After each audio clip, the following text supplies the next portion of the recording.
sudah mulai bergeser ke arah politik. Sudah mulai ada Batak Bersatu untuk menekan ini. Iya. Sudah mulai ada seruan ganti Kapolri. Sudah mulai ada. Nah, jadi tekanan-tekanan ini sudah mulai ada. Jadi dari sini kita bisa melihat kalau ini ada yang ditutupi pasti ada tekanan politik. Ini kita belum lihat DPR. DPR kan masih reses. Iya. Kalau DPR masuk seperti apa lagi DPR? Karena ini bukan hanya Indonesia melihat, ini mata dunia melihat. Betul. Jadi sejak hari pertama saya bicara, saya menghindar berbicara pelecehan. Kenapa? Faktanya belum ada, dan untuk membuktikan pelecehan, Pak, saya di Aspam kan kerjaan kalau bagaimana ada pelecehan memeriksa itu enggak pekerjaan mudah dan memalukan. Itulah yang dari sejak awal kan komentar saya, polisi kali ini berbeda dengan sebelumnya. Mungkin ilmunya agak beda sekarang mungkin. Nah, itu dia. Iya. Biasanya ya betul tadi, ini senjatanya dimasukkan dalam plastik, itu cepat. Tapi kali ini kok enggak. Bahkan kadang-kadang foto korban dengan dikaburkan bagian ditaruh. Mukanya itu bisa juga dilihat. Kan? Sejak awal kan saya bilang untuk transparansi. Kali ini berbeda dengan yang lain-lain. Dari gestur itu sangat terlihat bahwa itu sudah tahu sehingga dia sampai tepuk. Itu tidak akan terjadi kalau yang datang itu tidak tahu. Itu tidak akan terjadi.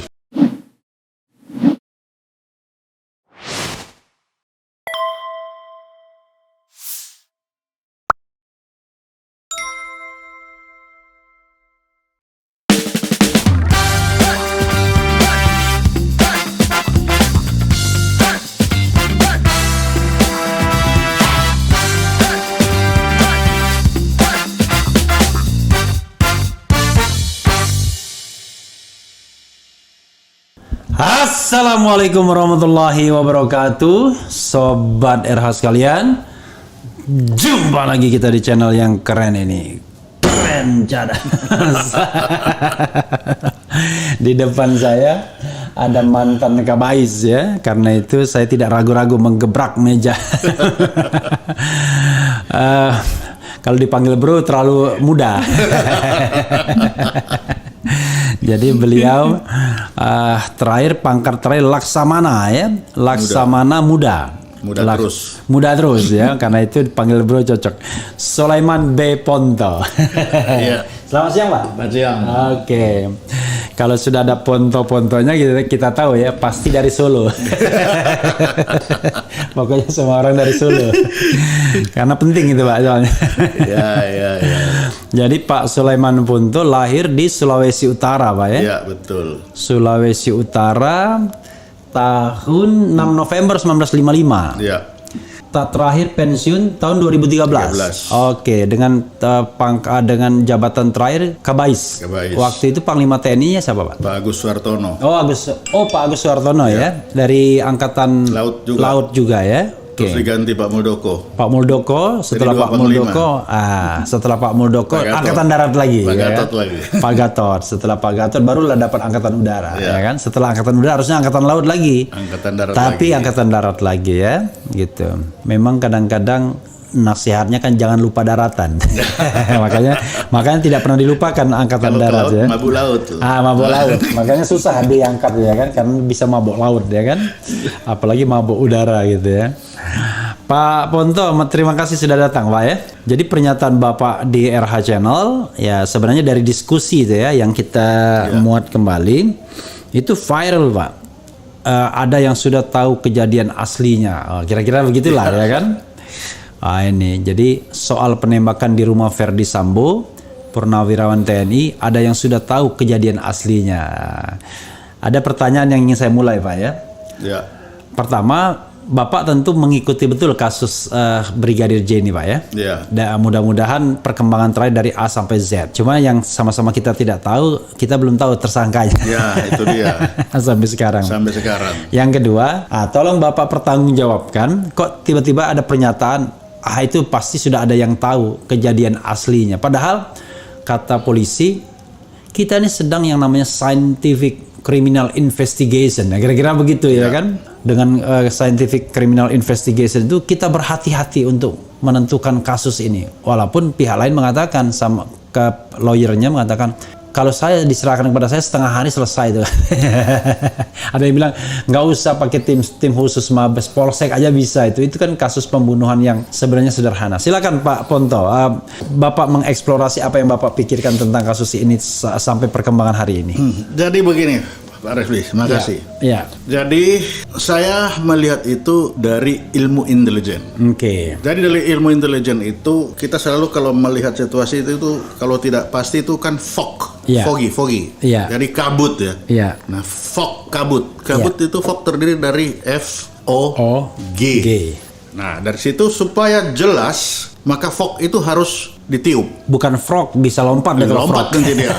Frog Jadi, ini ya. Fog Iya. ditiup. Nah, Iya. untuk tiup itu maka 3 huruf ini akan dipecah. Oke. F sendiri, O sendiri, G sendiri. Oke. Nah, pecah kan hilang. Iya. F itu apa? F itu fact. Oh, fact, fakta ya. Fakta. Ya. O itu opinion. Opinion ya, opini, Opini, pendapat. pendapat. Dan G itu guess. Guess. Tebak-tebakan. Oke. Nah, tebak. Oke. Jadi Fakta, kalau opini tiga dan tebakan. guess, tebakan. Iya. Apa itu fakta? Fakta itu Bapak dan saya semua orang melihat sama. Bapak baju putih fakta. Fakta, Iya semua kan? orang melihat sama. Bapak ganteng opini itu. Nah itu opini. orang lain yang melihat, Iya, ya kan? iya kan? Gitu. Nah, terus kalau saya tukang marah, itu guess. Iya. Nah. Oke. Jadi itu dulu. Oke. Nah, terhadap kasus ini dengan tiga ini harus dipecah dulu. Mana fake, mana opini, mana guess dalam I kasus see. yang sekarang. Oke. Yang jelas sampai hari ini yang namanya fake semua melihat sama, ada orang mati. Itu fakta. Itu fakta, sama Orangnya semua. sama, namanya sama. Dan Paling dia sudah bedanya ada mati. yang bilang brigadir Y, ada brigadir Nah, J. itu dia. Tapi Itu. orang lihat itu yang mati, itu baru itu yang ada disebut fakta. Fakta. Lalu yang No lain-lain dispute itu pokoknya. nggak ada, sudah pasti Sudah pasti, semua sama. iya. Ketika ada orang mati sudah pasti nanti ada pembunuhnya kan. Iya. Itu sudah logika pasti. dasar itu Iya. sudah pasti. Orang ada- mati yang tidak wajar ya kan. tidak wajar, sudah ada tidak. pembunuhnya. Iya. Nah, ketika mati ada pembunuhnya. Nah, di situ pada saat yang sama sudah dibilang juga kan ada senjatanya. Iya. Nah, ketika berbicara ada senjata itu bagi militer, Polri juga mungkin, Iya. itu adalah istri pertama. Oke. Kalau istri pertama ada surat nikahnya. Oke. Nah, kalau ada surat nikahnya pasti tahu kan? Ya. Makanya kalau hari itu, Kalau surat hari-hari nikahnya pasti terregister ya kan. sudah pasti itu. Iya. Jadi ketika hari itu dibilang ada orang mati, sudah ada senjata, ya sudah tahulah itu siapa yang buat. Iya. Karena nama itu ada di situ. Iya. Jadi olah TKP saat itu Kan juga kan. orang TKP bilangnya. Karena yang jelas yang Iya. mengaku menembak, Nah, tidak ada yang melarikan diri, ya kan? Sekarang ini ditambah lagi sudah ada yang mengaku. Iya. Ini kita mulai hari itu, hari pertama Iya. aja. Iya. Hari pertama kan sudah dibilang. Iya, ada barang bukti, Ada, ya kan? semua ada di situ. Ada semua. Kecuali CCTV-nya yang hilang waktu itu kan. Itu pun CCTV di tempat Ya, kejadian. tapi di tempat itu kan katanya kena petir kan. Iya. Nggak tahu petir bisa masuk jendela apa nggak ngerti juga. Ya kan. Dan permisi lagi. Nah ya. itu. Oke. Tapi yang jelas saat itu dari situ kita intelijen selalu melihat dari saat adanya itu langsung menyimpulkan ini pasti sudah tahu. Karena orang yang menyampaikan saat itu kan dengan yakin sekali. Ya, Ada senjata, ada orang mati, tembak menembak. Ya udah tahu lah kalau begitu. kasusnya pelecehan. Terus dan- ditambah lagi Iya. ada pelecehan. Iya. Ya mau apa lagi? Bahkan jamnya dia disebutkan Tepat. sekira pukul 17.00 kan kira-kira. Jadi gitu. bagi saya yang di intelijen itu dalam membuat laporan itu cepat langsung menyimpulkan ini pasti sudah tahu karena 1, 2, 3, 4 yang tadi Oke. itu Apalagi aktor-aktor yang terlibat nggak banyak. kan sedikit, Iya. nggak banyak. Iya, walaupun ada versi lain yang barangkali soal pembunuhan berencana akan banyak, tapi paling tidak saat itu Saat itu hari pertama Iya. diumumkan Iya. itu setelah diumumkan kan hanya itu saja. iya, hanya 3 orang ya, Baradae, Iya. kemudian Irjen Verdi Sambo dan istri. Ya, itu saja yang di situ. Iya. Terus yang datang ke TKP kan katanya yang datang dari Polres Polres itu. Jakarta Selatan. Ya kan sampai membawa map. Iya. Ini loh hasil otopsi. Iya. Diperkuat lagi sama Pak Beni itu apa itu? Kompolnas, Beni Mamutu. Kompolnas. Iya. Ini karena jarinya kena tembak. Iya, Nah, pokoknya iya kan? kena tembus dari atas ke bawah. apa isinya lah, pokoknya intinya Ada tembak menembak iya, kan? semua itu tembak menembak, tapi dalam pertama itu terkesan tembak menembak berhadapan. Ya berhadapan dari atas ke bawah. Iya, atas bawah. Iya, itu. Nah, belakangan setelah otopsi yang kedua, ternyata ditemukan fakta dilem kepalanya. Nah, Dilem, ditutup lem, ternyata setelah disonde tembus ke hidung. Gitu. Artinya sepertinya ada fakta yang bukan disembunyikan tapi tidak disampaikan saat itu. Iya. Nah, itulah yang mengakibatkan apa yang disampaikan hari pertama ini kan kesini akhirnya bagi saya jadi opini jadinya. Oke. Bergeser dia. Jadi yang seharusnya jadi fakta, betul, fakta ya. beneran, sekarang enggak jadi opini karena hanya dia yang tahu pasti semuanya. Oke. Jadi seperti kita mau nangkap ikan di air jernih, sebenarnya ikannya udah kelihatan. Sudah kelihatan. Tapi karena diobok-obok airnya, Oh, jadi kabur. ikannya lari jadi nggak kelihatan, kabur. Kolamnya jadi butek. Artinya tambah kabur. Tambah lagi masuk Komnas HAM. Oke. Tambah buram lagi. Tambah buram. Oh, tadi kalau masuk Komnas HAM tambah buram. Tambah bukan? buram lagi. Kenapa? Iya. Kalau kita bicara Komnas HAM ya, Iya. dia kan hak asasi manusia ya. Iya. Kalau hak asasi manusia itu judulnya kita paling gampang supaya kita fakta ya. Iya. Itu rujukannya kan Undang-Undang 39 1999 kan. Ya. Tentang HAM. 1999. 1999. Sama konstitusi lah. Nah, ambillah Undang-Undang 39. Iya. Itu pasal 4 kan mengatur ya, Pak, Iya. bahwa hak untuk hidup. Ya, the right to life. Nah, itu Iya. hak yang tidak boleh dihilangkan oleh siapapun Iya. dalam keadaan apapun. Dan itu konstitusi, Pak. Tidak hanya Nah, undang-undang. itu sudah konstitusi. Konstitusi. Nah, Jadi kalau- ada 7 hak yang tidak boleh dikurangi dalam keadaan Dikurangi, apapun. Salah satunya adalah hak hidup. Nah, karena ini HAM, jadi saya mau dekati dengan undang-undangnya dia. Iya. Jadi dengan adanya itu, maka seharusnya HAM itu hanya melihat kenapa ada orang yang hak hidupnya diambil, Iya. terus siapa yang mengambil. Sekarang kan yang dia ceritakan bukan Bukan orang itu. yang mengambil Iya. itu. Iya. Tapi sejarah perjalanan yang dari sana ke sini yang itu menurut mereka. Iya. Kalau dia ingin menjelaskan, maka foto-foto itu dilihatkan, ini loh fotonya. Iya. Supaya kita semua tahu, oh iya itu jadi bergeser lah dari opini menjadi fakta kan. Oke, jadi dia harus concern dia di perlindungan HAM-nya Perlindungan itu. hak namanya itu, kan emang dia HAM kok. Tapi dalam kasus KM 50, Komnas HAM kan banyak dikritik karena rekomendasinya lucu. Rekomendasinya soal kepemilikan senjata api. Nah. yang nggak ada kaitannya dengan the right to life, ya kan? Dan juga menyidangkan melawan petugas loh. Itu kan bukan HAM. Jadi Gitu. sepertinya dia sekarang juga melanjutkan pekerjaan polisi yang diambil kan. Iya, jadi dia tidak berkonsentrasi pada aspek Undang-undangnya. Iya, pada aspek hak asasi Hak asasi manusia. Jadi dia seperti melakukan investigasi sendiri, Iya. tidak berkonsentrasi pada matinya orang gitu. Sehingga inilah yang menambah, yang awal itu sudah agak jelas, sekarang jadi tambah kabur, lari kemana-mana. Lari Oke. perjalanannya ke sini, ada 20 CCTV, dan itu hanya cerita sendiri. Tidak ada, ini loh faktanya, ini loh Iya. fotonya, supaya kita bisa melihat, oh ya fakta kita melihat. Ini kan tidak. Dan dia merasa yakin betul bahwa dengan CCTV-nya itu asli, kan kira-kira itu gitu. kan belum dilihat dengan kasus Mirna, kita ingat Iya. bagaimana dengan scientific, Iya. apa itu judulnya itu? Scientific Criminal Criminal investigation. Kan bisa dilihat apakah CCTV itu benar. Iya. Itu kan masih panjang lah perjalanan Sudah. pengalaman penegakan hukum Sudah menggunakan itu CCTV. mereka Itu juga kan belum panjang. tentu ahli dalam melihat misalnya digital forensiknya, ya kan? Apakah benar itu mobilnya? Kan CCTV di jalan tol itu kan jauh sekali melihat. Iya. Apakah iya itu? Jadi nanti Bahkan kalau apakah iya itu kejadian hari itu? ya hari gitu. itu. Karena biasanya kalau ADC ini dia bisa berpakaian sama, Ya bisa. Karena Dia seragam sama. seragamnya sama tiap hari ya itu. Bagaimana dia tahu pasti itu? Iya. Dalam perjalanan. Padahal Kalau dilihat kan bisa aja, tapi kan itu kan bisa di setelannya. itulah yang bilang dengan saintifik itu. Iya. Ini kan kasus Mirna, kan kita Iya, ikut iya. kasus Mirna. Bagaimana CCTV itu pun dilihat sedemikian detail. Iya. Nah, apabila nanti hasil keputusan itu berbeda, lalu bagaimana dengan Komnas HAM itu sendiri Iya, orang-orang yang sudah ngomong. yang sudah ngomong seperti itu? Karena dari omongan Komnas HAM terkesan ya dia memberikan legitimasi bahwa lokus deliktinya hanya di rumah Di masih rumah dinas Verdi Sambo. ya.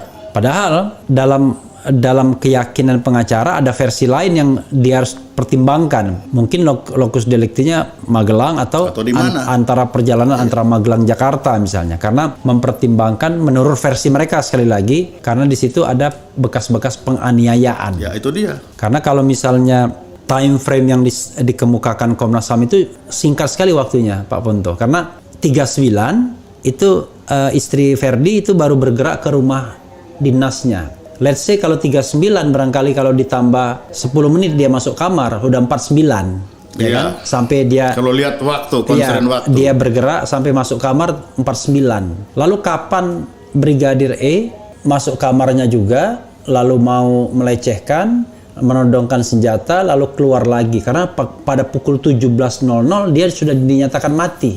Ini kan menarik kan jadinya. Sekarang kan dia sudah mati, Pak. Iya. Sudah mati. Iya. Lah, KUHP kan mengatur kalau orang sudah mati, ya kasusnya kan selesai. Iya, tapi maksud saya bukan soal itunya juga, bukan soal pelecehannya, tetapi juga untuk menentukan lokus delikti kematian. Ya. Kematian. Jadi kematian. Kita kan konsentrasi di kematian karena seolah-olah Komnas HAM hanya memiliki satu versi, yaitu matinya di rumah dinas Ferdi Sambo karena masih terlihat pada pukul 16.31. Ya kan, which is 29 menit sebelum mati. Nah, sementara Ibu Putri bergerak pukul 16.39 ke rumah dinas. Katakanlah dari bergerak ke rumah dinas yang jaraknya 500 meter yang konon katanya dia masih pakai Alphard, berarti kan masih perlu jalan juga kan? Ya. Nah, itu bisa dihitung itu. Itu kan bisa makan waktu 10 menit sendiri kan? Kira-kira apa? Kan dia not necessary untuk gerakan yang buru-buru kan? Ya. Pelan-pelan aja kemudian masuk kamar. Nah, kalau misalnya diambil 10 menit lagi, jadinya 16.49. Ada yang mengatakan 16.49 beliau masuk kamar. Ya. Nah, dari 16.49 masuk kamar, maka skenario pelecehan di situ rasanya terlalu singkat, penyiksaan juga terlalu singkat seandainya di situ. Ya, seandainya di situ atau seandainya CCTV-nya benar. Ya. Seandainya ini. Ya, kan begitu, Pak. Seandainya itu benar. Karena itu kan kita tidak bisa mengklaim bahwa Komnas HAM pasti lokus deliktinya di situ. Itu dia. Gitu. Kalau dilihat dari logikanya ya. Jadi dari logikanya sudah tidak ini. Tapi kalau kita dari intelijen selalu hanya melihat apabila dari beberapa yang disampaikan itu satu saja sudah meragukan, itu akan menihilkan semuanya. Ya, void lah kira-kira ya. Void semua. Misalkan dari awal dibilang bapak dan ibu bersama-sama naik mobil. Ternyata enggak. Ternyata kan ditambah lagi sekarang naik pesawat. Nah, mana yang benar? Kalau kita intelijen dua-dua nggak benar. Ya, lalu itu udah dimengerti. Ferdi Sambo tidak berada di tempat ketika kejadian. Dia di suatu tempat yang seolah-olah menjelaskan bahwa tempat itu jauh, kayak kira-kira gitu ya. Ternyata kan ada di rumah. Ternyata ada di rumah walaupun di rumah satunya. Yang mana? Iya, gitu. Jadi memang narasi-narasi yang dibangun ini karena disampaikan oleh dua orang, satu Pak Hairul, satu Pak Tovan. Iya. Ini kalau didetailkan nggak klop. Nggak klop, ya. Nggak klop. Nah, kalau ya itu contohnya Khairul Anam dan satunya lagi Tovan Gamani. Iya. Pak Tovan. Dalam hal yang pas yang bersama, misalkan perjalanan dari Magelang ke Jakarta itu sudah nggak klop. Iya. Mana yang benar? Nah, bagi intelijen satu saja nggak klop, dua-duanya susah dipercaya. Karena waktunya sendiri, Pak, itu bisa beda-beda. Misalnya ada percakapan terakhir antara Brigadir J dengan pacarnya. Kalau Taufan 16.31. Kalau yang lain mengatakan 16.34. Ya kan? Lalu lagi ibu ini berteriak. Iya. Tapi ada yang satu bilang telepon. Iya. Nah, iya kan? Iya. Ini yang mana? Teriak apa yang telepon? Oke. Atau mungkin dua-duanya dia lakukan. Oke lah, kalau dua-duanya dia teriak on the spot ketika sudah itu telepon gitu. Tapi kan disampaikan oleh dua orang yang berbeda. Satu bilang dia berteriak. Iya. Satu bilang dia telepon. Nah, artinya dua ini tidak sama. Lah kalau dua tidak sama, ini dua-dua patut susah dipercaya. Kalau bagi saya tetap opini saja. Jadi belum ada pergerakan menjadi satu fakta. Oke, sekarang Pak Ponto ya. Ini katakanlah kita mendapatkan posisi hari ini, ya kan? Pak Ponto di hire ya sebagai orang yang punya latar belakang intelijen dan harus menyelesaikan kasus ini cepat. Ya kan? Dengan kondisi saat ini, anggap saja nggak ada halangan, semuanya rela semua. Apa yang Pak Ponto akan lakukan step by stepnya? Yang pertama, surat izin pistol yang aku akan lihat dulu. Pertanyaannya adalah, karena ada nama di situ. Bapak yakin bahwa senjata itu tidak berubah? Kan itu dulu, Pak. Untuk meyakinkan bahwa itu senjata Itu yang urusan kedua. Oke. Yang penting ada senjata yang punya nama. Oke, walaupun diganti Walaupun diganti ada nama ini. Ada nama. Ada nama. nanti kalau diganti Kan penggantinya masalah baru lagi iya, nanti. masalah baru lagi. Masalah Oke. baru lagi. Oke. Siapa namanya ini senjata ini? Oke. Nah itu. Dengan nama itu sudah bisa diurut. Oke. Siapa A, B, kamu ada di mana saat itu? Kenapa? Oke. Kalau senjatanya ini namanya E, Iya. ya sudah tersangkanya E kan? Iya. Selesai tuh. Iya. Jadi dia menggunakan senjatanya menggunakan atas nama dia. Walaupun dalam standar Polri nggak bisa, nggak layak dia memegang senjata itu. Nah, itu soal urusan lain. kedua lagi. Itu soal Yang lain. penting sekarang senjata yang ada, yang katanya ada 2 itu, Iya. atas nama siapa? Iya. Itu. Jadi termasuk yang dipegang oleh Si J Brigadir J dan yang E yang terlibat tembak Atau menembak. itu. nomornya aja. Iya. Sekarang senjata itu nomor berapa? Nomor serinya. Oke, senjata. Itu pasti ada. Satu senjata, Pak ya? Iya. Oke, senjata dari situ kan akan ketahuan. Setelah senjata apa lagi, Pak? Yang Bapak? Setelah senjata muncul, Iya. sudah kita tinggal cari orangnya mana. Oke. Nggak usah jauh-jauh dulu. Orangnya mana? Orangnya. Interogasi. Tuh, interogasi orangnya. Iya. Sudah pasti. Ini kamu ini senjata. Iya. Langsung orangnya mana? Lalu kita panggil yang melihat hari itu senjata ada di situ kan. Kan Oke. ada orang-orang yang sudah mengaku melihat Oke. ada senjata. Kan ada. Oke. Ya tinggal di itu aja ketemu. Kan yang sekarang yang kita cari kan tersangkanya siapa kan? Iya. Oke. Itu aja dulu. Jadi itu dulu ya senjata. Nah, selain itu apalagi Pak selain senjata Pak? Karena senjata kan bisa jadi orang yang menggunakan senjata sama orang pemilik senjata berbeda. Tapi Bisa, kan tadi melalui bisa. proses Dari situ nanti akan interview. berkembang. Iya. Nah, tinggal kalau misalkan senjata namanya A, Iya. kok yang pakai E, Iya. ya panggil A ini kenapa kok ada di E? Di E gitu ya. Nah ini atau ini senjatamu bener enggak ini? Kalau misalnya tercatat nama E, itu ada 2 masalah dia. Nah dia sudah masalah kan? Ada masalah penggunaan, ada masalah kepemilikan. Kepemilikan ini sudah bener enggak? Iya. Nanti dari situ saja. Ini dulu baru dikembangkan nanti Oke. pelan-pelan. Jadi belum jauh kemana-mana. Oke. Sambil menunggu yang sekarang kan otopsi. Iya. Kalau ini dengan asumsi otopsi belum ya. Iya. Nanti setelah ada senjata baru otopsi. Dari otopsi yang pernah saya lakukan itu di Aceh, Iya. senjata ditemukan, baru senjata ini dicocokkan cerita tembak menembaknya Iya. dengan si mayatnya itu. Iya. Dari pelurunya masuk di mana, itu baru dicocokkan. Iya. Senjata ini Kalibernya cocok enggak ya kan? nanti pelurunya itu Iya. apakah benar peluru yang keluar dari Iya. senjata itu? Iya. Nah, itu dicocokkan itu nanti. Nah, apakah ada enggak di situ kelongsong, Iya. ada proyektil? Saya Nah, yang nggak itu. habis pikir ini begini Pak. Kan biasanya dalam press conference ya kan, kayak KM50, wah ditunjukkan pedangnya, pistolnya ya kan. Ya. Padahal itu sebuah kejadian di mana katakanlah gelap ya kan. Ya. Tapi itu pun terkumpul semua. Kalau ini dalam skenario membela diri kan tidak ada kepentingan untuk menghilangkan barang bukti kalau membela diri kan. Kira-kira Ya. begitulah. Ya kan namanya juga membela diri teorinya. Kan harusnya semuanya ada pistolnya, ada dua-duanya, ada bekas bajunya, baju yang dipakai Brigadir J, kemudian ada proyektilnya, ada selongsong pelurunya. Itu nggak pernah dilihatkan ke masyarakat. Dalam press conference nggak pernah kita lihat barang-barang itu, Pak. Itulah yang dari sejak awal kan komentar Iya. saya. Iya. Polisi kali ini berbeda dengan sebelumnya. Mungkin ilmunya agak beda sekarang mungkin. Nah, itu dia. Iya, iya. Biasanya ya betul tadi ini senjatanya Iya. dimasukkan dalam plastik. Iya. Itu cepat. Tapi kali ini kok enggak. Bahkan Makanya- kadang-kadang foto korban dengan dikaburkan Ya, bagian ditaruh. mukanya itu bisa juga Ya. dilihat. ya kan? Sejak awal Untuk- kan saya bilang untuk transparansi. kali ini berbeda dengan yang lain-lain. kita sampai Nah, itu. bahkan Kan itu. kita nggak pernah melihat foto korban ya, foto korban dalam kondisi Di tempat di atau tempat di mana. waktu di TKP Iya. kan. Karena kan intinya adalah karena dia polisi kan, ketika ada orang mati kan dia nggak boleh ngubah posisi kan Nah, itulah yang dibilang intelijen, Iya. Pak. Akhirnya yang disampaikan di TKP semua itu jadi opini. Iya. Karena hanya yang ditahu di sana. Iya. Belum orang lihat betul, oh iya ini Iya. ada di foto dia tergeletak di mana. Karena kalau Tetap karena kalau ininya kan belum ada.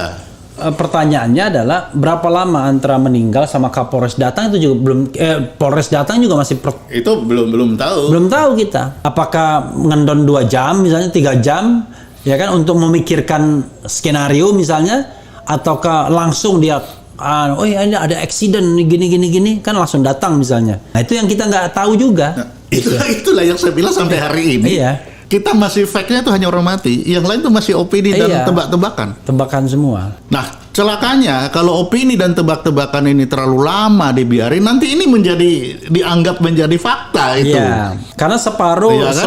separuh menjadi masalah baru. Sobat era sekalian ini, saya nyebutnya sobat era Pak Ponto. Saya berusaha bikin polling. Rata-rata memang mereka nggak percaya dengan penanganan ini. Jadi saya bacakan beberapa polling yang Pak Ponto perlu tahu. Misalnya polling apakah yakin Kapolri akan mengungkap hal ini dengan sungguh-sungguh.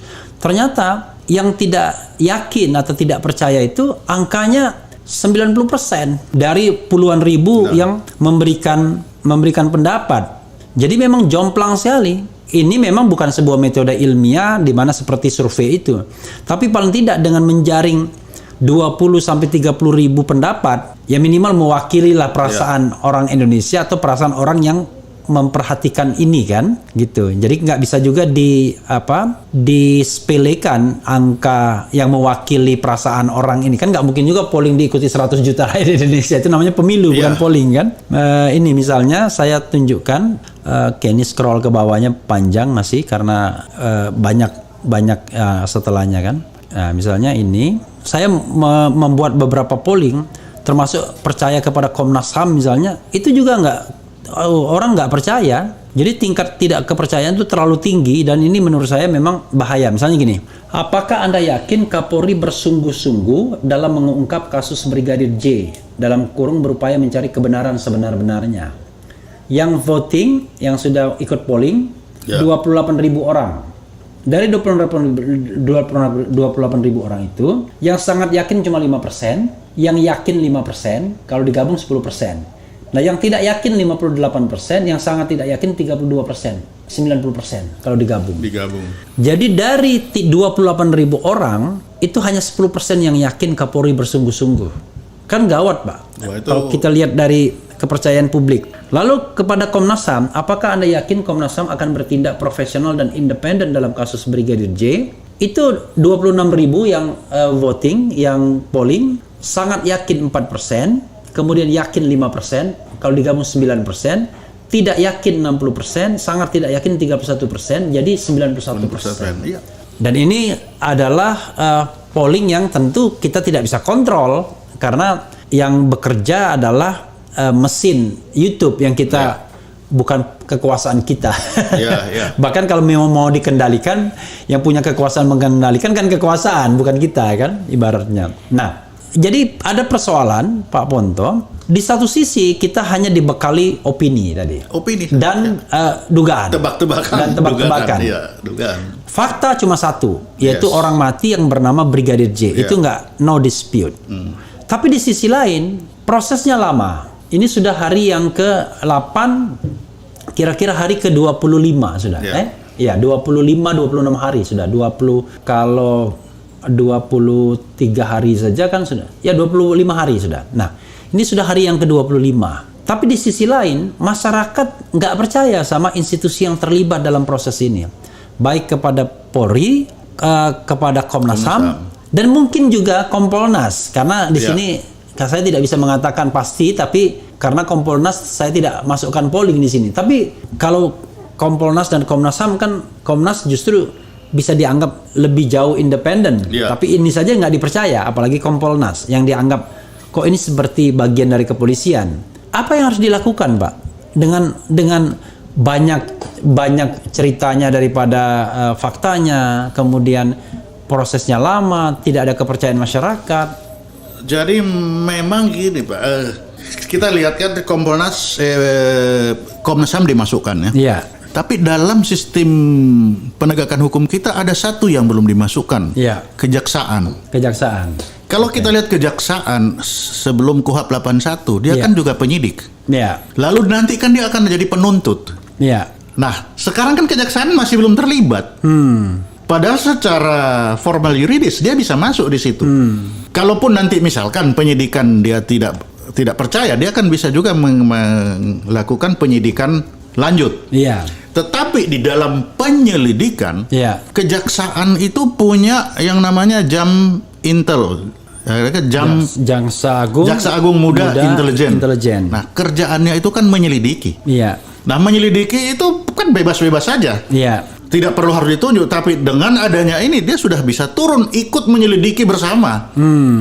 Kenapa? Karena nanti hasil penyelidikan itulah menjadi pembanding Iya. ketika ada hasil penyidikan polisi masuk ke sana. Iya. Ini kan kita masih berupaya menahan dalam struktur penegakan hukum yang Iya. ada. Bukan struktur penegakan Bukan hukum di luar itu. Di luar itu, belum. Bukan, kita tidak sedang belum. bicara street justice. Ya, kita masih mencoba memanfaatkan alat-alat yang ada. Iya. Nah, yang satu ini belum ada. Nah, kalau ini dimasukkan penyelidikan ini masuk sendiri ini lagi.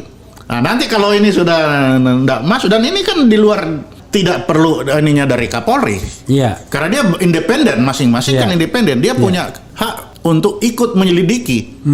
Dengan atau tidak disetujui dia bisa jalan. Iya, iya. Karena intelijen. Iya, iya. Kan bukan dalam sistem penyidikan, tapi dalam intelijen ikut menyelidiki. Nah, ini yang saya kira salah satu yang bisa dimanfaatkan sebelum melangkah. Sambil kita menunggu, Presiden sudah 3 kali kan menyampaikan. Iya. Jangan ada yang Jangan ditutupi. Lalu Pak Mahfud juga sudah seperti itu. Iya. Nah, sambil menunggu hasil dari otopsi. Apa hasil otopsi ini? Kita tunggu ini. Nah, untuk mencapai kegalauan ketidakpercayaan tadi, ini ada kejaksaan. Karena nanti di ruang sidang kan hanya jaksa, hakim, sama pembela kan? Iya, sama terdakwa. Ya, di situ. Nah, maka tidak akan ada salahnya ya kalau dari awal-awal ini jam intel. Dia jangan rely on hanya dari. Jangan hanya menerima nanti. Iya, kalau memang dianggap ini tidak sesuai dengan yang kami selidiki ya balikin dulu. Tapi dia sudah punya keyakinan sendiri. Jangan dia dipaksa menerima yang ada. Ya. Nanti ujung-ujungnya ada yang mati tapi tidak ada yang pembunuh. Tidak ada pembunuhnya ya. Kan itu. Kalau ada nanti dilepaskan. Alasannya pemaaf gitu ya. Karena sekarang ini semua mata ke sana, bukan hanya Indonesia, mata dunia pun melihat ke sana. Iya. Karena ini terjadi betul-betul di alat negara yang namanya polisi, yang betul-betul sakral sebenarnya ya kan ini. Pak Ponto, tadi kan Bapak mengatakan yang di viral itu adalah sudah ada yang tahu.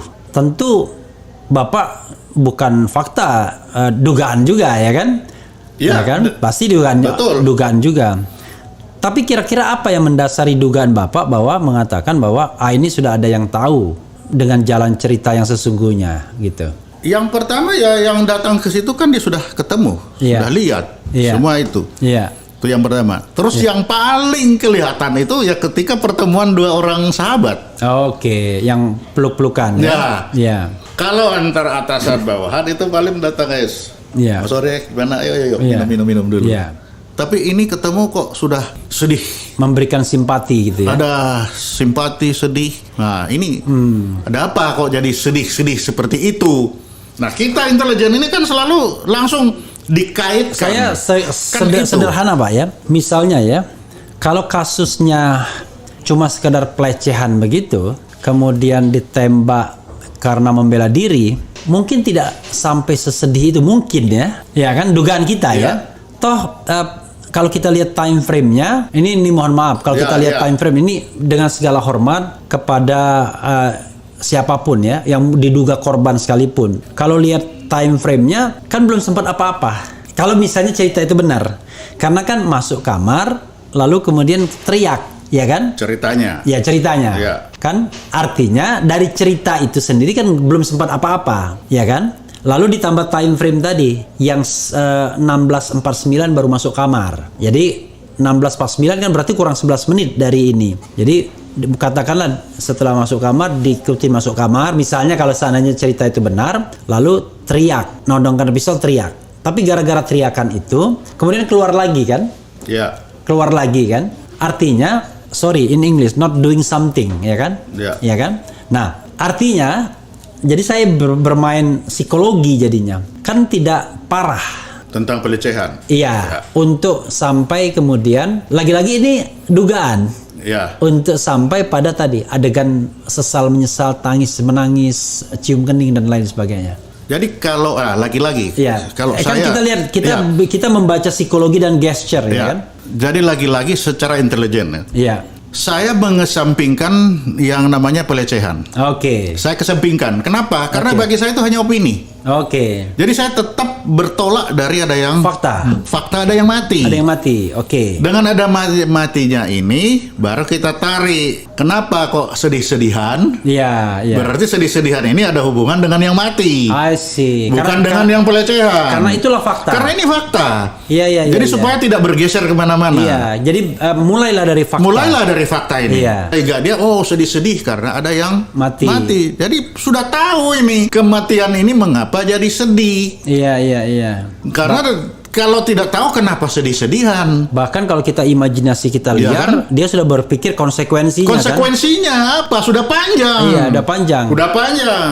Konsekuensi karir, konsekuensi macam-macam Sudah lah. segala macam sudah Iya. dari gestur itu Iya. sangat terlihat bahwa itu sudah tahu sehingga dia sampai tepuk. Wah, itu Ibaratnya tidak akan terjadi kalau yang datang itu tidak tahu. Iya, iya. Itu tidak akan terjadi. Oke, jadi dia tuh tahu bahwa sedang menghadapi psikologi yang berat ini Yang orang berat ini. Karena itu dia perlu dipeluk, Iya. perlu dihibur, perlu dicium keningnya begitu.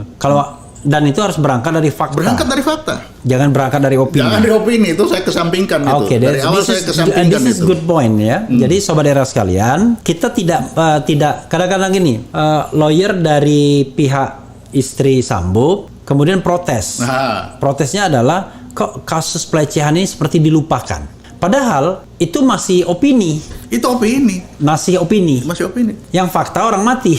Jadi kalau gini Gitu. Pak, kalau itu dibilang begitu, bagaimana kalau pelecehan kok faktanya orang mati itu dari mana? Iya. Kan susah kita Iya. merubah. Kalau pelecehan faktanya orang hamil itu Iya, kan iya. itu Iya. kan Itu ada kausalitasnya. Ada kausalitasnya. Apa? Tapi ini faktanya orang mati kok pelecehan itu gimana? Berarti itu ada dua masalah. Ada dua yang masalah. melompat ya. Iya. Walaupun bercoba disambung dengan menjerit keluar, lalu ketika ditegur nembak. Itu yang saya bilang itu logika lompat Pak. Iya. Harusnya orang mati ada yang membunuh. Iya. Yang membunuh mengapa? Karena pelecehan. Iya. Jadi ada 1, 2. Lah ini dia lompat ke sini. Iya. Ah, itu nggak boleh lagi ke lompat. Dia ingin kausa primanya pelecehan, baru kemudian ada yang mati. Padahal harusnya ada yang mati karena itu fakta. Ya itu fakta. Baru kemudian dibuktikan kenapa matinya. Nah, baru karena saya membela diri karena itu kan lompat lagi. Iya. Baru. Nanti biarlah pengadilan yang membuktikan Silakan itu. aja. Karena dia sendiri sudah mengaku kalau dia yang menembak paling tidak. Kemudian sudah tersungkur pun dia embat juga. Si berada ini kan. Iya. Karena begini juga itu apa dari awal saya menghindari logika lompat. Karena kalau dia lompat ke pelecehan, yang paling marah siapa? Ajudan atau pemilik? Iya kan? Iya. Yang paling marah adalah tentu sang suami. Nah, itu dia. Gitu. Tapi bapak nggak boleh dibilang pemilik. Itu bukan properti. Lah, oh ya, Iya. Pasangannya. Itu akibat logika lompat. Iya. Iya kan? Kalau mau logika lompat, bahkan dari awal saya menghindar logika lompat itu supaya jangan. Nah ini kan kebiasaan kita menyampaikan kepada atasan supaya si atas ini juga tidak melompat. Iya. Kita lihat ini ada yang mati dulu. Nah, tapi yang menariknya adalah Pak Ponto, logika lompat itu digunakan oleh pihak polisi. Kenapa? Karena terbukti kasus yang naik penyidikan itu kasus pelecehan awalnya. Kan dilaporkan ke Polda Metro, lalu kasus pelecehan itu naik ke penyidikan. Lalu pihak keluarga kan tidak tinggal diam. Dia adukan juga kasus pembunuhan berencana ke Mabes Polri, ke Bareskrim. Atas pengaduan tersebut ada gelar perkara. Nah, kasus dua-duanya sudah ditingkatkan ke penyidikan. Di Polda Metro sudah ke penyidikan, sana sudah ke penyidikan, tapi belum ada tersangkanya semua. Tapi ini kemarin lalu ditarik yang di Polda Metro itu. Jadi kasus pelecehan itu ditarik juga ke Mabes Polri. Nah, kita tidak tahu sekarang ini kasus itu ada dua yang sedang berjalan. Kasus pembunuhan berencana yang dilaporkan oleh Ya. pengacara Brigadir J, dan kasus pelecehan yang diduga dilaporkan oleh entah itu istri Verdi Sambo sendiri atau Baradae, atau kita nggak tahu, karena kan yang tahu hanya di antara mereka saja kan, yang jelas Ya, kan bagi kita opini lagi. ya, yang jelas kan Ya, Polres mereka, datang. iya. Tapi itu sudah dinyatakan bahwa itu sudah naik ke penyidikan dari awal-awal bahkan begitu. Nah, kalau itu seperti begitu, ini bagaimana kita mau menyampaikan logikanya? Ini orang udah mati. Iya. Semua manusia udah melihat dia mati. Masa Iya. apa yang mati ini mau terdakwa, mau ditersangkakan dulu. tersangkakan untuk pelecehan? Iya. Padahal KUHP kalau orang sudah mati kan sudah selesai, habis. Case close. Case close. Iya. Sudah tidak dilanjutkan lagi. Jadi yang harus dilanjutkan lihat matinya orang. Ini matinya orang kenapa? Ini orang ini mati. Bisa karena pembunuhan berencana, bisa karena pembunuhan, bisa karena penganiayaan yang apapun menyebabkan bisa, yang penting. Iya, bisa karena membela diri, Iya, tapi ini faktanya silakan ada aja. orang mati. Tapi faktanya orang mati. Nanti di pengadilan baru akan kelihatan. Iya. Sebelum ke sana itu kelihatan itu nanti. Apalagi kalau masalah senjata. Ada soal-soal lain yang juga orang protes, misalnya sampai kemudian mantan polisi sendiri berpangkat Irjen dan Komjen, mantan Kabar Eskrim, melihat kok hebat sekali seorang Baradae yang which is dia pangkat paling rendah kan, Barada itu. Barada 2 itu paling rendah, Bayangkara 2 itu. Jadi Tamtama yang paling rendah. Lalu brigadir itu 8 tingkat kalau saya hitung. Untuk ke brigadir itu 8 tingkat dari Barada 2. Tapi begitu diperiksa oleh Komnas HAM, dikawal perwira. Sampai dia heran, loh, kok baru kali ini katanya ada Barada dikawal perwira. Yang ada adalah jenderal dikawal perwira, Iya, kan biasanya betul. kan. Ini kok, padahal kalau kita bicara yang namanya tindak pidana kan individual responsibility. Iya. Jadi tidak ada institusi Polri membantu Baradae kalau dia mau melakukan tindakan itu. Perkara nanti dia dilepaskan karena dia membela Karena itu dia- soal ya, itu lain. lain, ya. Tapi dalam hal pertanggungjawaban pidananya kan pribadi gitu. betul. Gimana Pak Ponto? Memang itu aneh itu. Ya, setuju saya bilang itu sakti orang. Iya. Ini seharusnya yang kalaupun dia dianggap pembunuh di situ ya, dianggap karena sudah mengaku. Yang mengawal itu ya pom-pomnya yang ada di situ, yang Iya. bintara-bintara pom itu Iya. kan yang ada di situ. Ya bukan sekelas perwira lah. Ya ada sampai perwira itu paling bawah. Kenapa Iya. harus sampai ke sana? Tapi kemarin juga ketika ART dengan satu ajudan itu Brigjen juga yang ngawal. Nah ini yang Dia bilang bukan mengawal tetapi mendampingi. Podowai. Kenapa harus didampingi? itulah yang saya bilang. Maksudnya kenapa harus didampingi gitu?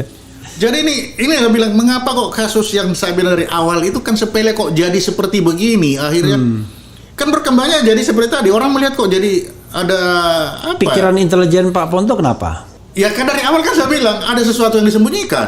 Oke, Kan ada dari awal. Oke. Sesuatu Kalau- yang disembunyikan itu menyangkut benda, menyangkut orang, menyangkut kebijakan. Semuanya tersangkut nanti di situ. Oke. Bisa Jadi benda, kalau bisa dia orang, bisa dibuka- kebijakan. Ya, kalau Oke. dia dibuka lebar-lebar sesuai. Kan kalau kita di intelijen biasa itu bermain begitu itu kita buka aja. Iya, iya. Di intelijen ya. Iya. Nanti orang itu sudah tahu. Kan di intelijen ada, Pak. Judulnya itu kan, berangkat tugas dianggap mati. Iya. Hilang tidak dicari. Iya. Kalah dicaci maki. Oke. Menang tidak dipuji. Oke, Jadi kalau dalam hal ini- karena operasi senyap semuanya. Kalah, ya Iya. kalau operasinya begitu. Kalau Iya. kalah terbuka, Iya. ya sudah kamu kalah, selesai. Iya. Tanggung sendiri dosa itu. Kita Iya. tidak ikut-ikutan Iya. menutup. Iya. Nah itu kita terbiasa seperti itu. Oke. Jadi ketika ada begitu pasti laporan komandan ini mudah, ini seperti begini. Tapi yang terjadi ini berarti ada sesuatu yang ditutup. Silakan komandan ngambil seperti apa. Nah, Kan begitu. yang jadi masalah adalah kan Kapolri berjanji atas perintah presiden kan untuk buka-bukaan. Tapi walaupun tadi Sobat RH 90% nggak yakin. Ya. Oke lah kita kesampingkan yang 28.000 tadi yang voting kan. Pertanyaan saya adalah kok kesannya masih ada apa ya barrier untuk kasus ini bahkan dari seorang Kapolri sendiri yang merupakan jabatan puncak. Ada kesan begitu? Jadi begini mungkin kan ini ya namanya kutub senama ya. Iya.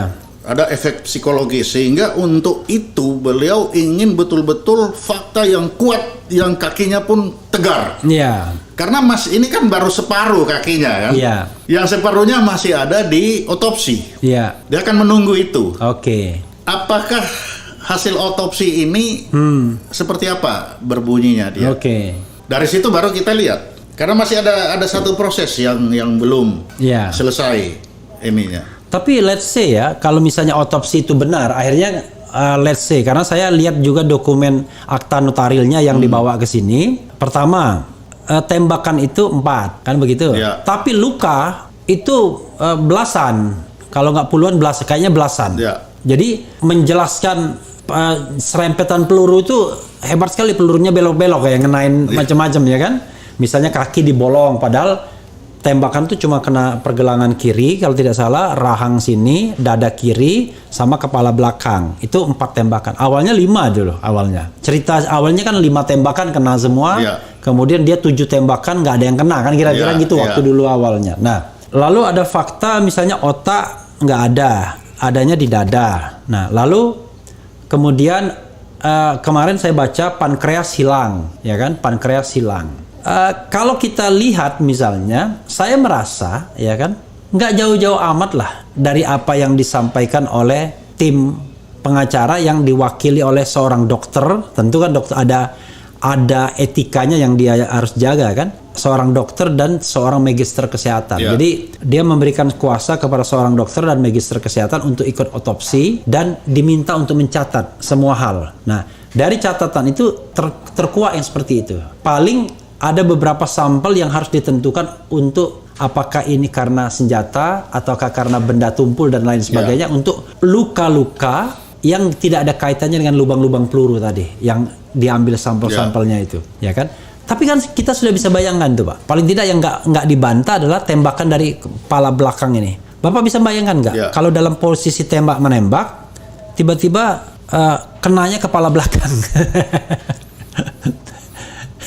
Lalu apa motivasinya ketika orang sudah tersungkur, which is temannya sendiri, bahkan konon dalam satu grup mereka ya kan di kepolisian kok dihabisi misalnya kalau untuk memastikan dia mati. Kan banyak hal-hal yang jadinya aneh Pak kalau Bapak lihat dari kacamata intelijen ini. Artinya maksud saya not necessary untuk menunggu hasil otopsi itu, karena otopsi itu hanya sekedar mengkonfirmasi aja, kan nggak akan berubah dari apa yang disampaikan itu. Let's say begini, katakanlah let's say ya, ini mohon maaf Pak, let's say semua dikatakan hasil otopsi bahwa luka-luka itu karena peluru semua, let's say begitu, ya kan? Semuanya katakanlah, tapi kan tetap menjadi tanda tanya kenapa ada tembakan dari belakang kepala. Jadi gini gitu. Pak, kan sebenarnya kedudukan Kapolri dengan kita kan sama. Iya. Tidak melihat ya. Iya. Semua bagi dia sama melihat fakta ini. Iya. Melihat otopsi itu juga sama. Iya. Nah, sehingga untuk mengambil keputusan ini, iya, dia betul-betul harus dilihat di depan mata, ada penyerataan betul. Oke. Iya. Memang kalau terbuka tadi seperti itu, iya, ini disampaikan begini, iya, ini yang ada seperti ini. Nah, dari situ dia ngambil keputusan. Oke. Jadi dia tetap walaupun yang namanya, walaupun dia sudah tahu Ya. seperti itu, tapi bagi dia sampai hari ini itu tetap opini seperti Ya. kita melihat kedudukan Kapolri saat ini ya. tapi sobat era sekalian perlu pahami yang namanya hasil otopsi itu bukan bukti, tapi petunjuk. Petunjuk ya. Dia jadi baru petunjuk. Oh, ternyata matinya itu karena tembakan di kepala dan di dada kiri. Karena itu yang bisa menyebabkan, dan di rahang ya kan. Kalau di tangan ya mungkin nggak akan mati kalau cuman di rahang. Oke. Tapi persoalannya adalah kalau kita bicara tentang tanggung jawab pidana Pak Ponto ya. Rumah sakit Polri gimana dong? Yang pertama kali melakukan otopsi. Pertama, dia melakukan otopsi pertama yang mayat dalam keadaan fresh, sehingga mudah untuk dilakukan apapun, termasuk katanya derajat pelurunya masuk dari berapa derajat dan lain sebagainya, jauh lebih mudah, termasuk mengidentifikasi apakah itu luka memar ataukah luka karena tembakan dan lain sebagainya. Dan tidak terbuka soal tembakan di belakang kepala yang kemudian dilem. Itu kan terkesan mau disembunyikan, termasuk juga jahitan di hidung yang tidak dijelaskan kenapa kemudian ada bolongan yang besar lalu kemudian dijahit seperti itu. Ternyata penjelasannya adalah pelurunya tembus hidung, ya kan? Nah, dari situ kan sebenarnya yang pertama melakukan otopsi itu apa nggak bisa dimintai pertanggungjawaban? Karena dia seperti mengaburkan fakta jadinya, yang membuat kita berdebat. Ya sudah pasti harus lah Pak, turut serta kan itu. Jadi kalau kita merujuk kepada... Ya, tapi sampai sekarang nggak belum diperiksa. Iya. Perintah presiden kan jelas. Jangan ada yang ditutup-tutupi. Jangan ada yang ditutup-tutupi supaya tahu. Nah, cuma kadang-kadang perintah presiden itu cuma perintah doang. Nah, makanya kita dari lihat. dulu juga begitu. Jangan begini, jangan begini, jangan begitu. Tapi pelaksanaan di lapangannya berbeda kadang-kadang. Karena situasi yang sekarang ini kelihatannya kan beda. Kita lihat aja sekarang sudah mulai bergeser ke arah politik. Iya. Sudah mulai ada Batak Bersatu untuk menekan ini. Iya. Sudah mulai ada seruan ganti Kapolri, sudah mulai ada. Nah, jadi tekanan-tekanan ini sudah mulai ada. Iya. Jadi dari sini kita bisa melihat kalau ini ada yang ditutupi, pasti ada tekanan politik. Ini kita belum lihat DPR. DPR kan masih reses. Iya. Kalau DPR masuk seperti apa lagi DPR? Karena ini bukan hanya Indonesia melihat, ini mata dunia melihat. Jadi siapa yang turut serta, yang dokter yang pertama dari Kapolri, dari polisi itu harus di pengadilan dipanggil. Nanti dari situ kan kelihatan. Iya. Jadi ini memang kasus yang cukup besar. Jadi saya kan pernah mengatakan, awalnya kasus ini barangkali cuma ada satu grup. Kalau seandainya ini dianggap pembunuhan, maka hanya ada satu grup atau satu orang tersangka. Kan kira-kira begitu. Yeah. Kalau dia misalnya matinya orang. Tapi setelah kasus ini berjalan kemana-mana, ada grup baru, yaitu yang menghalang-halangi proses penyidikan atau obstruction of justice. Dan ini bisa siapa aja. Kalau di sini mungkin pangkatnya yang tinggi barangkali punya potensi cuma satu orang. Ini bisa banyak sekali di sini. Kalau kita bicara obstruction of justice, ya kan? Tapi saya yakin Pak, polisi kan 400 sekian orang ya. Iya. Masa dari sekian banyak tidak ada yang nuraninya yang tulus untuk menuntaskan ini kan? Oke. Apakah semua akan tertutup untuk atas nama esprit de corps kemudian meniadakan ada manusia mati di depan mata? Tapi banyak orang kan? kemudian mengatakan, ya it happens ketika dalam kasus KM50 misalnya. KM50 yang kemarin. Iya. Ya. Memang kalau KM50 ini sama ininya. Saya kebetulan tidak mengikuti seperti apa ininya kemarin. Jangan. Kalau nggak ngikutin jangan. Saya tidak ngikutin betul apa yang terjadi. Kalau nggak ngikutin jangan. Itu nanti malah kita tersesat dalam rimba opini kan.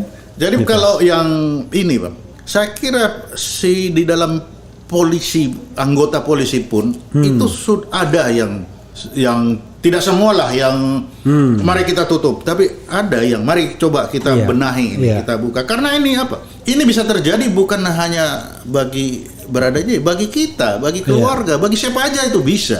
Sehingga kalau ini kita tidak benahi, kita tidak buka, yang salah ya udah salah. Seperti apa kata Pak Bonaparte itu, Napoleon kan? Udah ngaku aja lah yang salah. Di penjara tidak susah kok.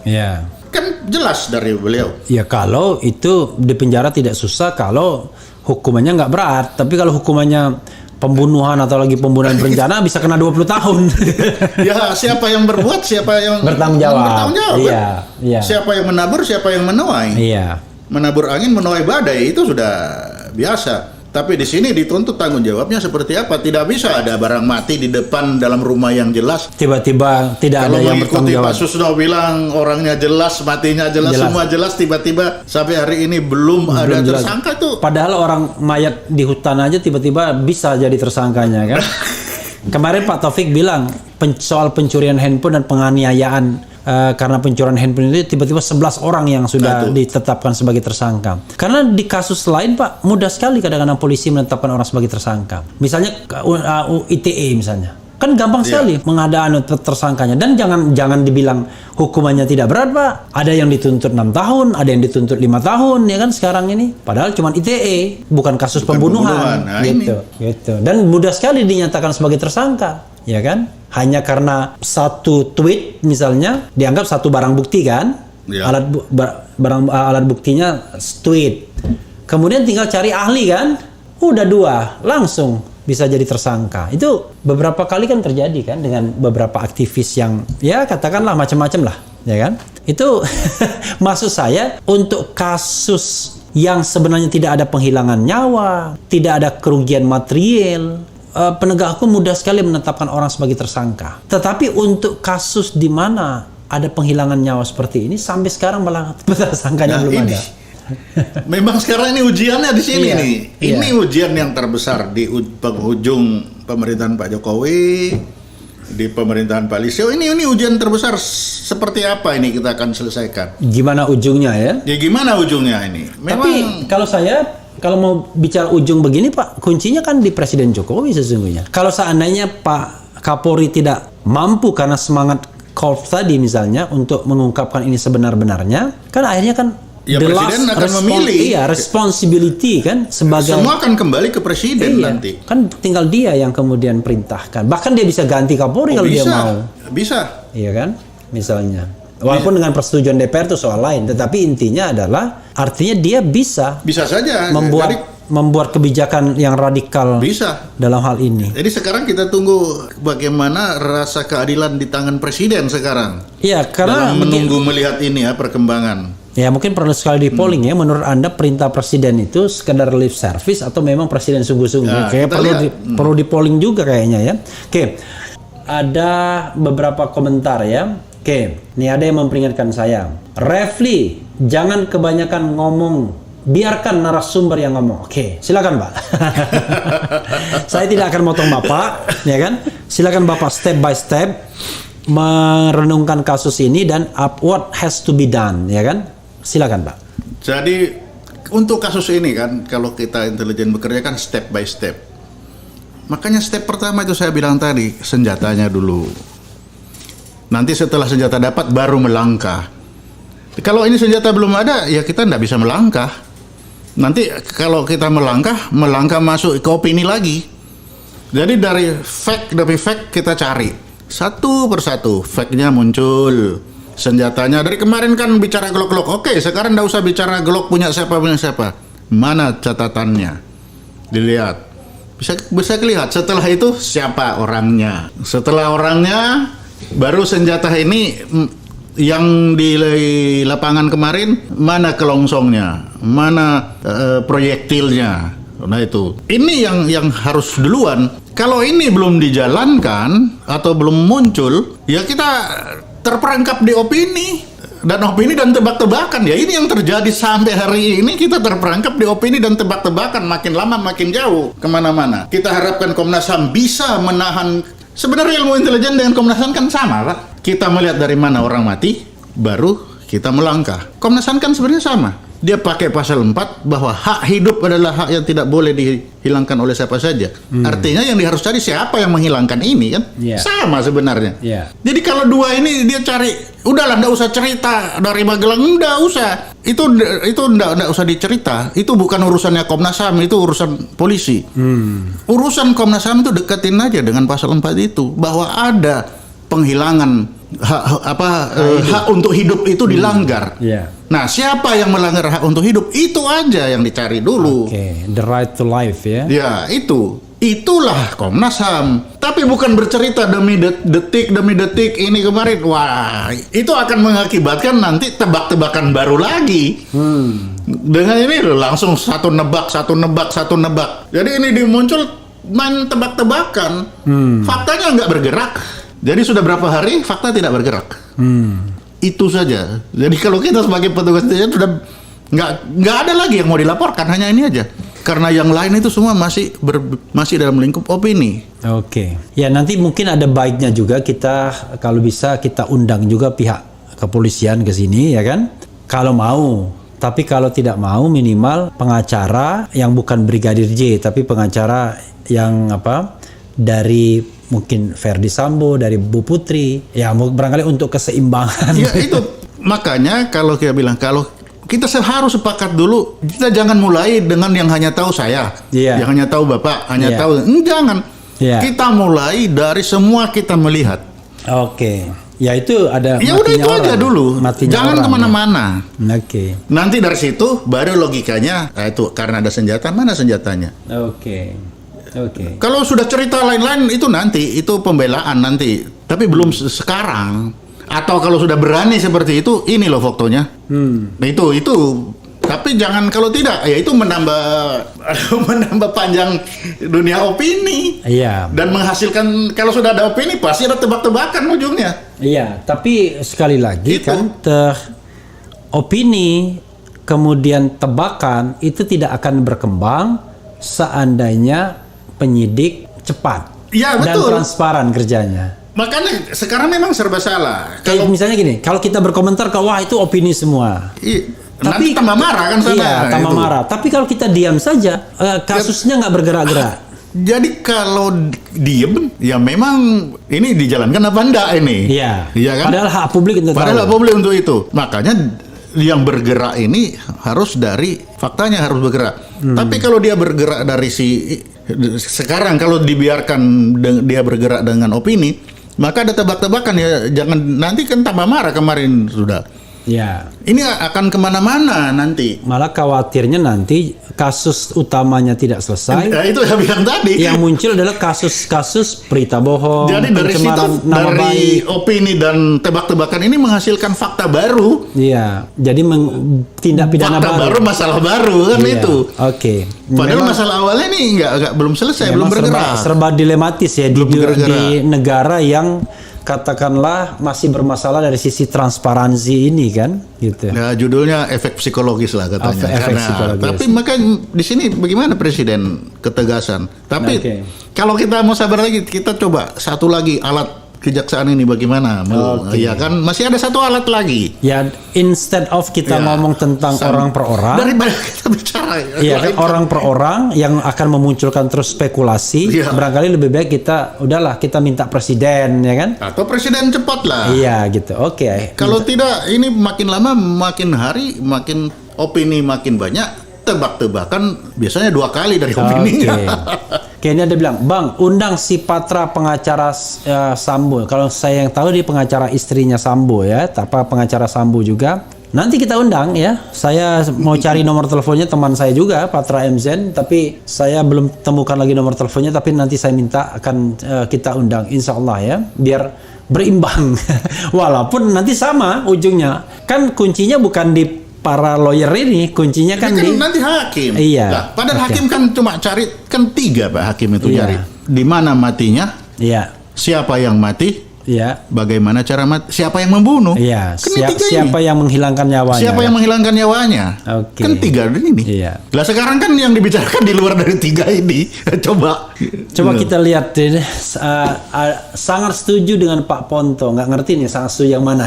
Kita udah banyak ngomong ya. Kemudian masyarakat sengaja dibuat bingung oleh oknum-oknum yang juga bingung bagaimana caranya untuk bisa selamat dari kasus ini ya. Sekali lagi ini opini. Opini. Karena akhirnya opini semua ya. Udah kelamaan nih kasus bahaya, bisa jadi perang sosial atau kerusuhan sosial. Betul. Mudah-mudahan tidak lah ya, tetapi nggak bisa dinafikan juga. Bang RH, kita angkat saja Om Soleman Ponto ini jadi Kapolri saja biar tegas dan jelas. Beliau masih terlalu muda, pangkatnya terlalu rendah dan masih terlalu muda untuk jadi Kapolri. Mudah terus. Muda terus ya, pangkatnya belum jenderal ya, baru laksamana muda. Belum jenderal. Dan tidak mungkin jadi jenderal. Dan tidak mungkin jadi jenderal. Ya kan? Kemudian ini ada yang bilang Bapak Ponto dan Om Refli ya, jangan jangan terlalu jauh, ntar pengacara Ibu Putri ngamuk. Kita nggak menyalahkan orang per orang. Kan, iya. Makanya Pak dari awal kan saya bilang, Iya. kita mulai dari fakta yang kita bisa lihat bersama. Iya kan? Itu malah tidak kontroversial jadi. Ini makanya tidak kemana-mana. Iya. Kalau kita bicara pelecehan, kalau saya kok itu tabu rasanya. Iya. Dan kalau kita bicara matinya orang, Ini orang maka sudah melihat. kita bergerak dari hal yang objektif. Iya. Pengacara pun dengan semangat untuk mengungkapkan kebenaran, sama kan semangatnya kan, begitu. Jadi sejak hari pertama saya bicara, saya menghindar berbicara pelecehan. I see. Kenapa? Faktanya belum ada, dan untuk membuktikan pelecehan, Pak, saya diaspamkan kerjaan kalau bagaimana ada pelecehan memeriksa itu. Oke. Itu enggak pekerjaan mudah dan memalukan. Di Aspam tuh, Pak? Asisten pengamanan Kasal waktu itu kan kalau oke. ada terjadi kasus-kasus anak buah itu kan bagaimana kita memeriksa membuktikan ada pelecehan seksual itu. Apalagi kalau yang Bapak periksa Iya kan? kebetulan perempuan kan lebih Makanya susah itu lagi. kan bagaimana kita Ada unsur psikologisnya. ada psikologisnya, ada Iya. bagaimana Iya.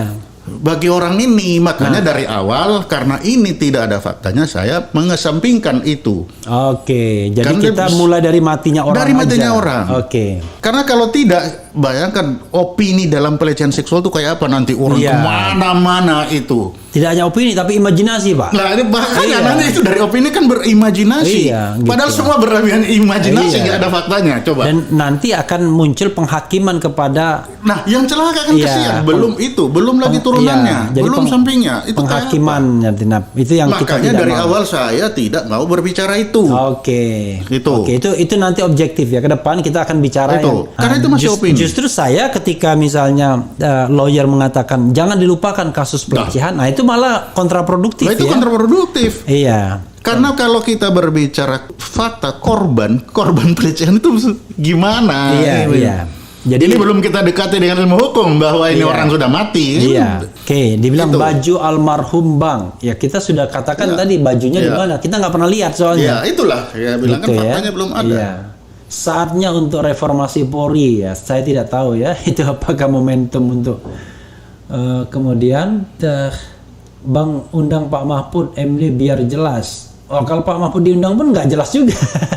Karena dia juga bukan penyidik yang tahu langsung ya kan. Pak Mahfud paling tidak Dilaporin. tekanan psikologi, tekanan kemarin seperti bahwa hasil otopsi dibuka untuk umum. Iya. Perintah beliau kan di bawah koordinasi beliau kan. Oke, karena dia ketua Kompolnas Karena juga kan. itu, dan Menko kedua, Polhukam. sebagai Menko Polhukam, Iya. ya beliau juga punya Otoritas kewenangan, ya? otoritas untuk Iya. mempercepat Paling supaya tidak situasi ini di bawah Presiden Pak ke Mahfud. beliau, Ya, Pak Pak Mahfud. Delegasinya ke Pak delegasinya Mahfud. ke Pak Mahfud untuk Jadi Pak Mahfud percepatan. yang harusnya memastikan bahwa perintah Presiden itu Dijalankan dijalankan atau oleh tidak. Kapolri, Iya, ya kan? betul. Oke. Kemudian ini kan ada lagi harusnya ini itu dan lain sebagainya ya. Sangat cerdas, perlu dicontoh bagi anak muda. Nggak jelas maksudnya apa. Mungkin Ponto perlu dicontoh, yang kira-kira gitu ya. Gitu. Ketika makan salak pondo. Pak Susno Duaji podcast berikutnya ya, insya Allah ya, karena Pak Ponto sangat cerdas meskipun kasus ini diobok-obok sampai jadi tak jelas beliau apa ya, ini bergerak terus soalnya, beliau tahu harus fokus kemana untuk mengungkapkannya ya, ini karena yang tidak bisa kita dapatkan adalah pengalaman ya kan. Ya, jadi ketika kita ibaratnya begini, ketika disesatkan kita udah tahu harus kemana gitu ya. Oke. CCTV disambar petir. Ya, oke, ada juga ini. Nah, ada lagi Pak Ponto ya, alat-alat bukti selain senjata. Menurut Bapak, apa alat-alat bukti yang signifikan selain senjata? Ya, bukan barang bukti ya, barang bukti selain senjata yang menurut Bapak signifikan untuk diketahui. Kelongsong sama proyektil. Oke. Dua itu temannya si pistol nanti. Iya. Itu temannya itu. Karena ini sebenarnya pemilik senjata itu nggak usah takut. Karena belum tentu pemilik senjata peluru itu keluar dari senjata itu. Oke. Itu belum tentu. Sambil minum, Pak. Ya. Bapak nggak minum-minum. Jadi kan sepertinya ada ketakutan itu kan. Iya. Itu belum tentu tapi paling tidak sudah tahu pemilik. Iya. Nah, disitulah tugasnya si scientific ini untuk membuktikan bahwa peluru atau proyektil yang ditemukan itu keluar dari senjata itu, lalu peluru itu yang masuk cocok dengan lubang yang ada di badan korban itu. Oke. Nah, disitulah dia harus bagaimana menyambung. Oke. Jadi walaupun sudah ada namanya, bisa saja pistol nomor 0007 diambil, dicuri dari gudang, diambil siapa, Oke. dikasih. Oke. Nah, itu kan bisa. Tapi yang jelas nomornya aja dulu ada kan. Oke. Yang penting jelas itu. Itu dulu untuk barangnya. melangkah. Kalau enggak itu enggak bisa melangkah. Oke. Kita akan melangkah dalam kegelapan. Ada soal lain, Pak, yang juga barangkali Bapak nggak singgung. Bagaimana soal alat komunikasi? Kalau alat komunikasi kan itu susah dipercaya juga. Oke. Bisa itu memerlukan orang lain yang meyakinkan dulu ya. Iya. Alat komunikasi paling hanya bisa tahu posisinya di mana saat itu. Iya. nomor ini apakah nomor ini. Tapi percakapan WA kemudian ini kan bisa diambil. Oh, Pak. itu bisa. Nah, sampai sekarang kan kita nggak tahu apa yang. Iya. Nah, kalau itu nanti kalau diambil tuh bisa digabung. Ya, provider kalaupun sudah dihapus misalkan di situ ini, provider kan bisa diminta. Nah, provider tuh bisa diminta. Iya. Posisi terakhir di mana dia tahu itu. Iya. Posisi nomor sekian itu di mana aja. Itu bisa tahu sepanjang nomor itu dipegang oleh orangnya maksudnya. Karena sampai sekarang kita nggak tahu juga nih beritanya di mana nomor HP kan ada 3 tuh. Ya. Nomor HP dari Brigadir J ini dia punya 3 handphone dengan 4 nomor. Nah itu sampai sekarang kita nggak tahu tuh. Jadi kalau itu memang itu kalau bagi aku pendukung karena dia hanya apa yang dia bicarakan, apa yang dia ceritain, petunjuk. Apa yang itu. Nah, tanpa itu pun kalau ada ini itu kan jalan. Iya. Kan dari dulu orang mati nggak ada handphone, Pak. Orang mati kan dari zaman dulu. Oke. Jadi kita back to basic aja lah. Oke. Back to basic paling mendasar itu dia. Kan itu. Ini ada yang tanya dari Desi ini. Coba tanyakan hal yang sepele tapi hal yang dianggap sepele dalam kasus ini tapi krusial sesungguhnya. Apa Pak misalnya? Mungkin ini dilewatin, nggak diingatkan, tapi sebenarnya krusial menentukan. Yang sekarang? Iya, dalam kasus ini. Iya, kalau saya dari awal kan menyingkap tabir lewat riwayat senjata. Iya, registrasi tadi ya. Karena sekarang sudah saya dengar cuma Pak Ponto yang ngomong begitu, yang lain gelap. Yang lainnya nggak ngomong soal registrasi kepemilikan senjata ya. Gelap sekarang. Kita hanya itu salah satu-satunya jalan untuk menelusuri jalan gelap ini. Oke. Karena dulu waktu dalam kasus KM50 juga Pak, kan ada senjata yang disita. Tapi dari senjata yang disita itu kita tidak pernah tahu itu pemiliknya siapa. Nah, iya itu.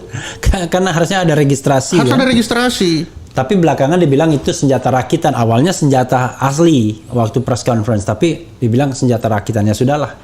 Nah ini kan sejak awal sudah dibilang Glock. Nah, iya, ini Glock Pak Golok. Lebih sulit cari Golok loh Pak daripada cari Glock. Iya, kalau Golok tidak terregistrasi. Nah, itu dia. Gitu. Maksudnya pemilik Golok daripada pemilik Glock. Lebih sulit pemilik Golok. Pemilik Glock gampang. Oke. Nah itu yang krusial ini kenapa kok susah? Padahal sejak awal itu gagah berani sekali Kapolres itu bicara waktu itu, iya kan? Bukan Glock itu kata Bapak senjata raja-raja itu? Iya, kalau di BAIS saya sendiri yang pakai waktu itu. Di BAIS cuma Bapak yang pakai? Itu berapa peluru Pak Glock? 17 peluru segede mana Pak? 9 mili besar Pak, kelingking ini. Oh sebesar kelingking ya. Jadi kelingking. kalau dia ditembak dari kepala ya wajar aja hidung tembus gitu ya, hancur ya. Nah tapi kalau di polisi katanya ajudan sudah pakai, ya bagus lah kalau ajudan juga pakai. Oke. Kan begitu katanya. Itu Glock itu berapa Pak harganya Pak kalau sekarang? Nggak tahu sekarang, kalau saya kan tinggal pakai nggak pernah beli. Tapi dulu berapa dulu kira-kira? Nggak tahu Pak, karena saya bukan bagian logistik beli. Maksudnya around sekitar untuk bayangan bahwa senjata itu punya harga. Saya punya bayangan itu. Nggak punya bayangan ya? Oke. Karena tidak pernah jual beli senjata barang begituan. Ya tapi kan kalau misalnya kita lihat kamera nih, kan kita menafsir, wah ini kira-kira belasan juta, puluhan juta, tapi nggak bisa ya? Nggak bisa, karena nggak pernah berkecimpung langsung dengan jual beli senjata. Iya, jual beli senjata itu. Jadi sangat jauh. Bukannya kalau Bapak pegang senjata, Bapak tanya ke toko ini berapa harganya, enggak ya? Kalau kita tanya nih, kalau saya nembak bunyi enggak ini? Oke. Dibilang ada 120 jutaan, Pak. Gak tahu saya, Pak. Susah. Nggak, ini ada yang bilang. Ya mungkin. Karena itu variabelnya kan banyak. Ada bisa otomatis, ada bisa semi, ada. Itu tergantung. Kalau di komputer itu ada customize lah. Kalau customize tambah mahal lagi. Oke, tapi dibilang 120 juta. Ya, mahal lah Glock ya. Jadi bagaimana mungkin seorang Barada punya Glock? Nah makanya saya bilang sudah. Ya lagi-lagi ini opini ya. Tapi opini, kan kita bilang, ya opini kan juga harus didasarkan kepada logika. Tidak usah perbincangkan itu punya siapa, tapi namanya yang tertulis siapa? Itu siapa? Iya, Glocknya itu ya. Itu. Gitu. Dan itu bukan Golok ini pasti Glock ya. Gitu. Pak Soleman banyak sekali orang yang nanya terus ya kan. Nah, Bang Rev, coba tanya Pak Ponto, apakah beliau saat ini punya senjata api? Punya ya. Dan tentu terregister Pak ya. Terregister. Pistol atau apa Pak? Pistol ya. Gitu. Saya aja punya senjata api ya kan. Tapi bukan senjata api, senjata angin. Terregister. Kalau senjata angin itu untuk nembak burung. Tapi lumayan juga kalau dalam keadaan kepepet kan. Senjata angin gitu ya. Apalagi ya? Anda bilang konferensi pers sering berubah-ubah, kesannya panik. Nah itu. Jadi gini, mungkin ini terakhir pertanyaan. Apa kan ini ada fakta delay ya? Ya, jadi kita mau mulai dari fakta, Pak. Ya. Tapi dari fakta itu tentu Bapak harus bicara pendapat akhirnya kan? Ya, ya. Karena kalau semua tahu Bapak fakta semua, kita harus ya namanya kita penyidik ya kan? Ya. Kadang-kadang penyidik pun juga kadang-kadang belum tentu baru menurut kita seperti apa kan iya. itu. Ya. Nah, saya ingin memulai dari fakta, Pak. Kejadiannya tanggal 8 Juli dan no dispute. Nggak ada Ya. dispute itu. Itu kan orang mati itu tanggal 8 Juli itu nggak ada dispute itu. Yang masih ada dispute adalah locus delictinya sama tempus delictinya. Ya. Itu pun exactly jam berapanya, bukan Ya. hari apanya. Tapi baru diumumkan 3 hari kemudian oleh Karo Penmas, ya kan, bersama press conference dan bersama Kapolres Jakarta Selatan. Ada 3 hari delay ini. Pendapat Bapak apa? Itulah yang dari awal saya bilang, Pak. Sesuatu yang tidak seperti biasanya, itu artinya ada sesuatu yang disembunyikan. Oke. Dari awal saya sudah bilang itu. Iya, iya. Kali ini polisi beda, tampil beda dengan sebelum-sebelumnya. Oke. Jadi kalau kita intelijen ini kan melihat konsistensi. Ketika ada perubahan dari konsistensi, dari biasanya, kita langsung curiga. What's wrong? Nah, dengan ini orang mati itu 1 detik kemudian dilaporkan kok ini orang mati. Apalagi dinas, Iya. ya kan? Apalagi matinya. Apapun pokoknya dinas mati itu pertanggungjawaban perwira jaga hari itu, rumah sakit hari itu, semua itu langsung ini telah mati hari ini. Kalau 3 hari di otak intelijen itu langsung muncul what's wrong. Oke. Itu otomatis kali itu. Karena dia di luar dari kebiasaan. Sekarang gitu. tanya logikanya, Pak. Walaupun saya tahu jawabannya, tapi kan publik pengen kepastian. Logikanya kenapa kalau ada orang mati seperti itu harus diumumkan as soon as possible? Karena hanya orang mati dari agama saja. Iya. Kan harus segera dikuburkan. I see. Kalau dia beragama Islam. Iya. Kan itu. Pengumuman kemana-mana. Dan selama ini begitu orang mati itu paling lama 1 detik itu sudah. Apalagi zaman ada ini sekarang. Iya. Tidak pernah ada tertunda. Karena selalu orang tanya, begitu dikasih tahu pertanyaannya kapan matinya. Lantaran apa? Nah, ya kan lalu itu normatif, itu normatif. Iya kan. Sehingga begitu 3 hari. Loh 3 hari yang lalu, kok 3 hari yang lalu ya? Oke. Kok saya nggak tahu ya? Kok ini nggak tahu ya? Nah, Oke. Even dalam keadaan normal pun, mati normal pun harus segera dikasih tahu. Apalagi itu mati tidak apapun mati dalam normal pun itu begitu mati langsung diumumkan. Dan itu biasanya betul-betul as soon as as possible. soon as possible. Gitu. Begitu 3 hari langsung what's wrong. Oke. Itu otomatis. Oke. Ya. Makanya sejak awal saya bilang ini kalau something wrong berarti ada satu yang wrong kan? Iya. Ya ini yang menjadi wrong-wrongan. Something wrong become wrong-wrongan. Ya, menjadi wrong-wrongan akhirnya kan. Oke, Pak. Ngerongrong kepada siapa saja. Iya, oke. Kan itu. Mantap Pak Ponto pakai iPhone. Loh, maksudnya apa? Luar biasa dapat iklan gratis ya. Oke, ini penyidik Polri cutikan dulu ini ya aspirasi yang ya kalau kita bacakan semua ya memang makin tadi opini makin berkembang kemana-mana, dugaan makin jelas, makin gak karu-karuan ya. Tebak-tebakan makin jelas. Ya karena itu coba Bapak memberikan closing statement, Pak. Nah, kebetulan juga sudah asar, Pak. Oke, Silakan. jadi bagi saya katanya kebetulan Pak Refli juga saya lihat ini doktor, sarjana hukum, master hukum ilmu. Jadi walaupun langit runtuh, hukum harus ditegakkan. Walaupun pembunuhnya itu ada di dalam organisasi polisi, polisi tidak akan pernah runtuh. Kepolisian menyampaikan apa adanya, itu tidak akan meruntuhkan polisi. Tapi disitulah polisi akan bersinar. Ketika dia bisa menyatakan, aku salah, ada kesalahan.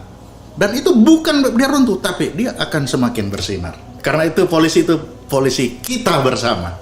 Oke. Itulah. Ya, tepat sekali sudah tidak terasa azan asar. Kita sudahi. Wassalamualaikum warahmatullahi wabarakatuh. Yes. Yeah.